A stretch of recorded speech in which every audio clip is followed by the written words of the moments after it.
ನಮಸ್ಕಾರ, ನನ್ನ ಹೆಸರು ಡಾಕ್ಟರ್ ಪುರುಷೋತ್ತಮ್ ಅಂತ. ಇಲ್ಲಿ ಕನ್ಸಲ್ಟೆಂಟ್ ಸೈಕ್ಯಾಟ್ರಿಸ್ಟ್ ವಂಶೋದಯ ಹಾಸ್ಪಿಟಲ್ ಕೋಲಾರ.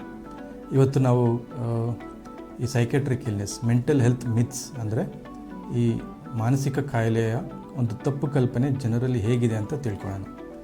ನಾವು ಯೂಶ್ವಲಿ ನೋಡಿರೋ ಪ್ರಕಾರ ಜನ ಏನು ಅನ್ಕೊತಾರೆ ಅಂದರೆ ಈ ಸೈಕ್ಯಾಟ್ರಿಕ್ ಇಲ್ನೆಸ್ ತುಂಬ ರೇರ್ ಆಗಿ, ಅಂದರೆ ತುಂಬ ಕಡಿಮೆ ಜನರಲ್ಲಿ ನೋಡಿದೆ ಅಂತ ಅನ್ಕೊತಾರೆ. ಅದು ನಿಜ ಅಲ್ಲ.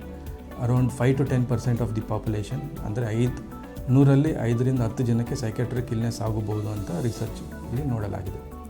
ಇನ್ನೂ ತುಂಬ ಜನ ಏನು ಅನ್ಕೊತಾರೆ ಅಂದರೆ ಇದು ಒಂದು ಸಲ ಕಾಯಿಲೆ ಬಂದಿದ್ದಾರೆ ಅಂದರೆ ಜೀವನ ಪರ್ಯಂತ ಈ ಕಾಯಿಲೆಯಿಂದ ನರಳುತ್ತಾರೆ ಅಂತ ಅನ್ಕೊತಾರೆ. ಅದು ಕೂಡ ತಪ್ಪು ಕಲ್ಪನೆ. ಇನ್ನೂ ಒಂದು ತಪ್ಪು ಕಲ್ಪನೆ ಏನಂದರೆ ಬುದ್ಧಿಮಾಂದ್ಯತೆ ಇಲ್ಲ ಬುದ್ಧಿ ಕ್ಷೀಣತೆ ಇರುವವರಲ್ಲಿ ಈ ಸೈಕ್ಯಾಟ್ರಿಕ್ ಇಲ್ನೆಸ್ ಬರುತ್ತೆ ಅಂತ ಅನ್ಕೊತಾರೆ. ಅದು ಕೂಡ ತಪ್ಪು ಕಲ್ಪನೆ. ಆ ರೀತಿ ಆಗುವುದಿಲ್ಲ. ನೀವು ನೋಡಿರ್ಬೋದು, ತುಂಬ ಜನರಲ್ಲಿ ಈ ಸೈಕ್ಯಾಟ್ರಿಕ್ ಇಲ್ನೆಸ್ ಬಂದಿದೆ ಅಂದರೆ ಅವರು ಮೈಂಡ್ ವೀಕ್ ಇದೆ, ಆ ಮನುಷ್ಯ ತುಂಬ ವೀಕ್ ಆಗಿದ್ದ, ಅವರು ಸ್ಟ್ರೆಸ್ನ ಒಂದು ತಾಳ್ಕೊಳ್ಳೋಂಥ ಶಕ್ತಿ ಇರಲಿಲ್ಲ ಹಾಗಂತ ಅನ್ಕೊತಾರೆ. ಇದು ಕೂಡ ಒಂದು ತಪ್ಪು ಕಲ್ಪನೆ. ಒಂದು ಗಟ್ಟಿಮುಟ್ಟಾಗಿದ್ದರೂ ಕೂಡ ಸೈಕ್ಯಾಟ್ರಿಕ್ ಇಲ್ನೆಸ್ ಬರುವ ಚಾನ್ಸಸ್ ಇರುತ್ತೆ. ಫಿಸಿಕಲ್ ಸ್ಟೆಬಿಲಿಟಿಗೂ ಮೆಂಟಲ್ ಸ್ಟೆಬಿಲಿಟಿಗೂ ಆ ಥರ ಕನೆಕ್ಷನ್ ಇರೋದಿಲ್ಲ.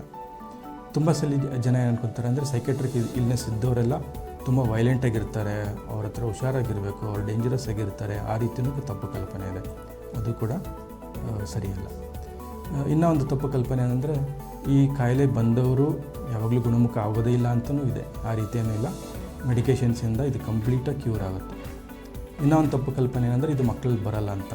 ಎಲ್ಲ ಒಂದು ವಯಸ್ಕರಲ್ಲಿ, ಚಿಕ್ಕ ಮಕ್ಕಳಾದ್ರೂ ಆಗ್ಬೋದು, ವಯಸ್ಸಾದವರಲ್ಲಿ ಆಗ್ಬೋದು, ಸೈಕ್ಯಾಟ್ರಿಕ್ ಇಲ್ನೆಸ್ ಬರುತ್ತೆ. ಹಾಗೂ ಇನ್ನೊಂದು ತಪ್ಪು ಕಲ್ಪನೆ ಏನಂದರೆ ಒಂದ್ಸಲಿ ಕಾಯಿಲೆ ಬಂದವರು ಕೆಲಸಕ್ಕೆ ಲಾಯಕ್ಕಿಲ್ಲ, ಅವರು ಕೆಲಸ ಮಾಡಲಿಕ್ಕೆ ಆಗೋದಿಲ್ಲ ಅಂತ ಅನ್ಕೊತಾರೆ. ಇದು ಕೂಡ ಒಂದು ತಪ್ಪು ಕಲ್ಪನೆ.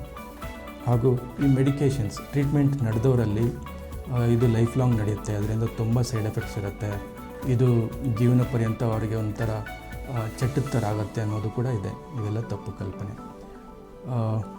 ಈ ಕಾರಣದಿಂದ ಈ ಮೆಂಟಲ್ ಇಲ್ನೆಸ್ಗೆ ಕಂಪ್ಲೀಟ್ ಆಗಿ ಟ್ರೀಟ್ಮೆಂಟ್ ಇರೋದರಿಂದ ನಾನು ನಿಮ್ಮಲ್ಲಿ ಇನ್ಫಾರ್ಮ್ ಮಾಡುವುದೇನೆಂದರೆ ನೀವು ವಂಶೋದಯ ಹಾಸ್ಪಿಟ್ಲಲ್ಲಿ ಈ ಸೈಕ್ಯಾಟ್ರಿಕ್ ಇಲ್ನೆಸ್ ಬಗ್ಗೆ ಟ್ರೀಟ್ಮೆಂಟ್ ತೊಗೊಳ್ಬೋದು. ಧನ್ಯವಾದಗಳು.